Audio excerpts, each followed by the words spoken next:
Tout commence en août 2023 au Gabon. Le pays traverse un moment historique. Flash info spécial sur Africa 24 pour annoncer un coup de force au Gabon. Alors... Sous des cartes aujourd'hui, bien sûr, on prend la direction du Gabon. Bienvenue dans le débat consacré au coup d'État au Gabon. Puis ce matin, le Gabon, oui, le Gabon. Le peuple gabonais est garant de la protection des institutions.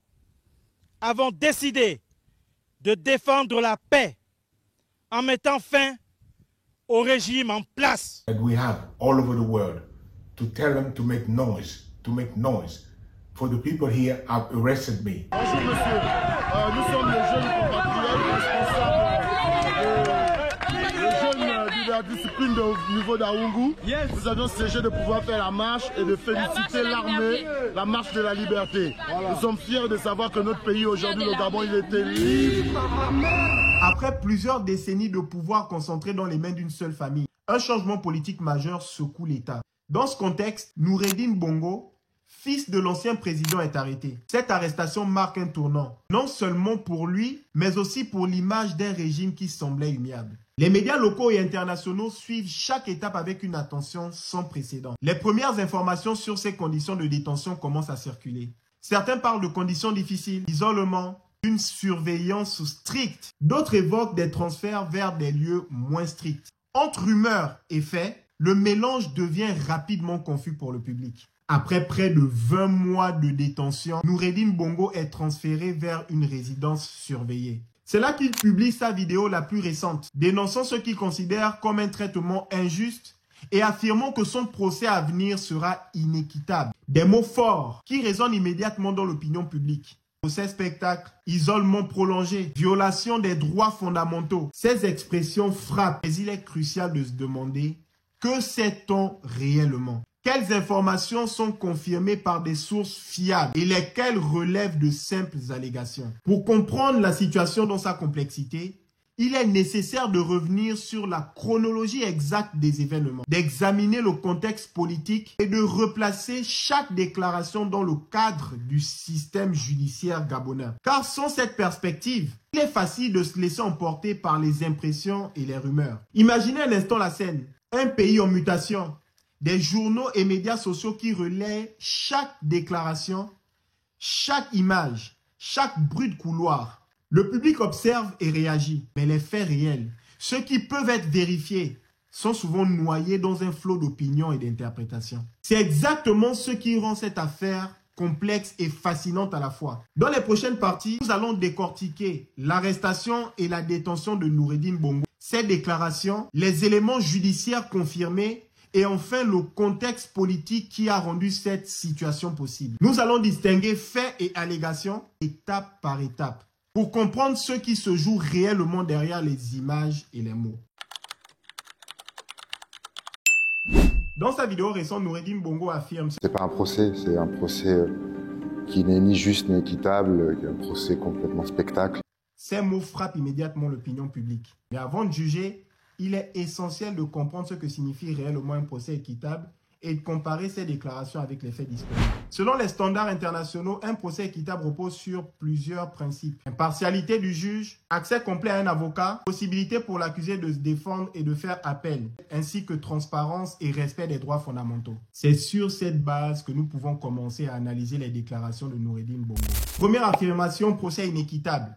Le procès est officiellement prévu en novembre 2025. Il a déjà été reporté par le procureur pour permettre à la défense de préparer ses arguments. Ce report est, selon les normes internationales, un signe que certains droits procéduraux sont respectés. Bien sûr, Noureddine Bongo perçoit ce délai différemment, mais les faits montrent qu'un effort est fait pour garantir la préparation de la défense. Deuxième affirmation, conditions de détention difficiles. Dans sa vidéo, Noureddine Bongo parle d'isolement et de traitement injuste. Les médias ont relayé ses propos, certains y voyant des preuves d'un abus. Cependant, aucune preuve indépendante n'a été rendue publique à ce jour. Il est donc crucial de distinguer allégations et faits confirmés. Il existe des photos et témoignages de sa résidence surveillée. Cependant, aucune preuve indépendante n'a été rendue publique à ce jour. Il est donc crucial de distinguer allégations et faits confirmés. Il existe des photos et des témoignages de sa résidence surveillée, mais il montre au moins un accès minimal à la famille et aux avocats, ce qui reste compatible avec les standards de détention préventive.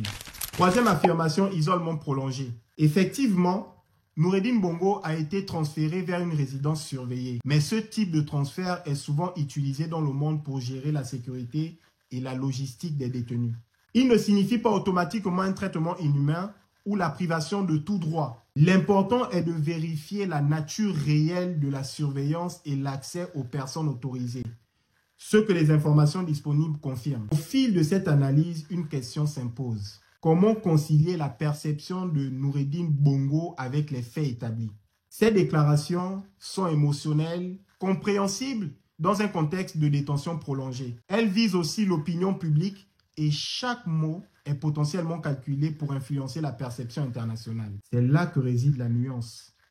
Les déclarations frappent les esprits, mais ne constituent pas nécessairement la réalité complète. Pour résumer cette partie, nous voyons 3 points essentiels. Le premier, le procès suit une procédure officielle avec respect minimal des droits de la défense.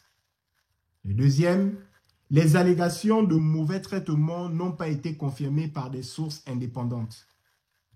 Le troisième, le contexte émotionnel et médiatique amplifie la perception d'injustice. En d'autres termes, il y a un mélange entre faits réels et impressions personnelles qui doit être pris en compte pour comprendre la situation. Les déclarations de Noureddine Bongo frappent, mais une analyse prudente permet de replacer chaque affirmation dans son contexte. Pour comprendre pleinement l'impact des déclarations de Noureddine Bongo, il est indispensable de replacer son histoire dans le contexte politique du Gabon. Le pays sort d'une longue période de stabilité apparente, dominée par une seule famille au pouvoir depuis plus de 50 ans. Quand un changement survient, même partiel, chaque geste, chaque parole, chaque image prend une signification politique et symbolique. Le Gabon vit donc un moment de tension. Les médias locaux mais aussi internationaux relaient chaque déclaration de Noureddine Bongo. Les réseaux sociaux s'enflamment, les opinions se polarisent et chaque mot est interprété, amplifié ou détourné. Dans ce climat, il est facile pour le public de confondre perception et réalité. Une phrase prononcée par Noureddine Bongo peut devenir virale et sembler irréfutable, alors qu'elle repose sur une expérience subjective et non sur des faits indépendamment vérifiés. Observons le contexte judiciaire. Le report du procès, la résidence surveillée, les contacts avec ses avocats, ce sont des éléments techniques, mais ils prennent une dimension politique énorme dans un pays où le pouvoir et la dynastie ont été profondément liés à l'histoire nationale. Le simple fait qu'un membre de cette famille soit jugé dans ce contexte envoie un message fort et peut être perçu comme un signal de changement, même si les procédures sont légales et planifiées. Pour mieux comprendre, comparons avec d'autres régimes de la région. Dans plusieurs pays africains où des transitions politiques se produisent, les procès de personnalités puissantes suivent souvent des processus planifiés et encadrés avec des reports et des mesures de sécurité. L'objectif est double. Garantir le droit à la défense tout en gérant la perception publique et la sécurité nationale.